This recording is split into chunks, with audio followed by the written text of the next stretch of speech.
যুক্তরাজ্যে দিন দিন কমছে বেতনভুক্ত কর্মীর সংখ্যা। পরিসংখ্যান বলছে গেল মাসে চাকরি হারিয়েছে প্রায় ৩৩,০০০ কর্মী।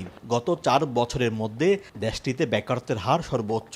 এতে বলা যেতেই পারে কঠিন সময় পার করছে যুক্তরাজ্যের চাকরির বাজার।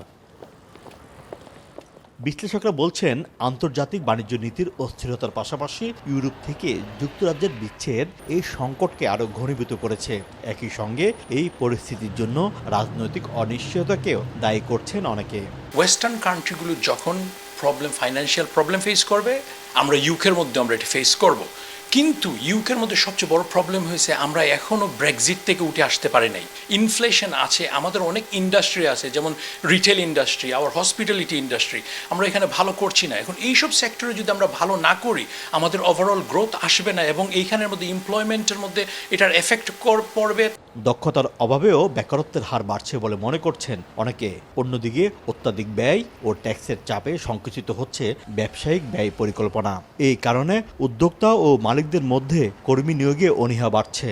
দ্রব্যমূল্য দাম বৃদ্ধি এবং রেন্ট এবং বিজনেস রেট সব কিছু আসলে বৃদ্ধি।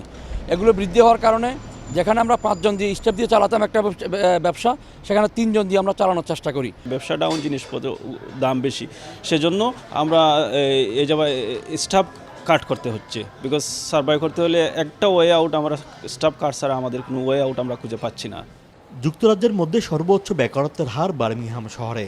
2025 সালের মার্চ মাসে বার্মিংহামে বেকারত্বের হার ছিল 14.4%। তালিকায় এর পরে রয়েছে মিডল্যান্ডস ও লন্ডন শহর। যুক্তরাজ্যের বেকারত্বের হার বৃদ্ধি যেন অর্থনৈতিক বিপর্যয়ের পূর্বাভাস। কেন্দ্রীয় ব্যাংকের আর্থিক নীতিমালার উপর নির্ভর করছে আগামীতে দেশটির চাকরির বাজারের গতিবিধি। তবে কেউই সঠিকভাবে বলতে পারছেন না কবে কমবে বেকারত্বের এই হার। শোয়েব কবির, সময় সংবাদ, লন্ডন।